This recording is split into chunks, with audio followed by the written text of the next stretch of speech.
안녕하세요. 성부와 성자와 성령의 이름으로 말씀을 전합니다.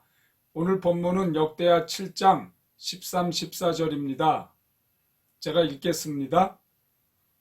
그러나 만일 내가 하늘문을 닫아 비가 내리지 않게 하거나 메뚜기 떼를 보내 온 땅을 남김없이 갉아먹게 하거나 이 백성에게 전염병을 내려보내거든 여호와의 백성이라고 불리는 내 백성은 스스로 깊이 반성하고 기도하며 악한 길을 버리고 돌아서서 다시 나를 찾아라. 그러면 내가 하늘에서 그 기도를 듣고 모든 허물과 죄를 용서해주고 그 땅의 손해도 갚아주겠다.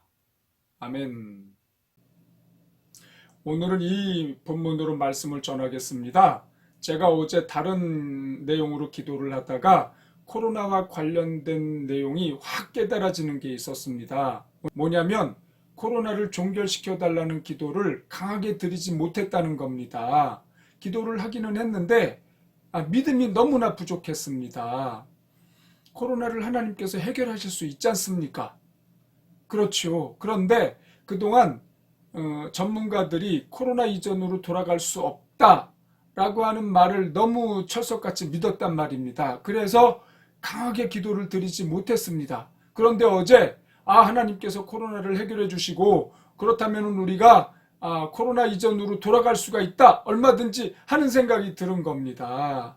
그렇게 되기 위해서 코로나를 허락하신 하나님의 뜻을 깨닫고 우리가 회개 기도를 해야 될 줄 압니다. 오늘 본문에도 그러나 만일 내가 하늘문을 닫아 비가 내리지 않게 하거나 메뚜기 떼를 보내 온 땅을 남김없이 갉아먹게 하거나 이 백성에게 전염병을 내려 보내거든 여호와의 백성이라고 불리는 너희들이 내게 회개하고 기도하면 내가 그 문제를 해결해 주겠다. 그리고 문제의 보상까지도 해주겠다. 이렇게 말씀하시지 않습니까? 네, 코로나를 하나님께서 왜 허락하셨을까?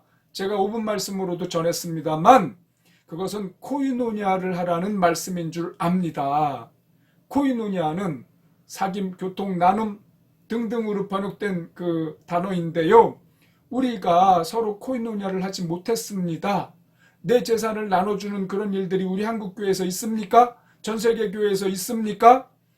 자기 이기심을 충족시키려고 우리가 살고 있지 않습니까? 저는 한국교회가 그렇게 보입니다. 우리가 그렇게 보입니다. 그래서 하나님께서 코이노니아를 하라는 뜻으로 이러한 코로나를 허락하셨다고 생각이 됩니다.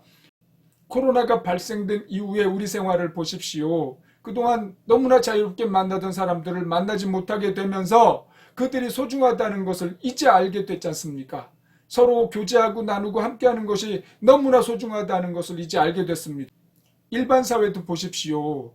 교류가 이루어져야 경제도 발전이 되고 문화도 흥왕해지는 건데 교류가 끊기게 되니까 경제도 침체되고 사람들의 마음도 침울해지고 모든 것이 어려운 상황 속으로 들어갔지 않습니까? 근데 사람은 서로 교류해야 시너지가 나는 것입니다. 그래서 하나님께서 코이노니아를 하지 못하게 하시는 상황으로 몰아넣고 코이노니아가 얼마나 소중한 것인지를 알려주고 계시는 거라고 저는 생각을 합니다. 그래서 우리가 코이노니아를 하지 못한 것에 대해서 강하게 회개를 해야 된다. 회개를 통해서 하나님께서 우리의 기도를 들으시고 다시 원래의 세상을 주시도록 우리가 자유롭게 생활하는 그 생활을 주시도록 기도해야 된다고 저는 생각을 합니다. 기도하겠습니다. 하나님 아버지, 코이노니아를 하지 못한 우리를 불쌍히 여겨주소서. 우리 교회를 불쌍히 여겨주소서. 우리의 기도를 들으시고 주여 우리를 용서하소서. 예수님의 이름으로 기도합니다. 아멘.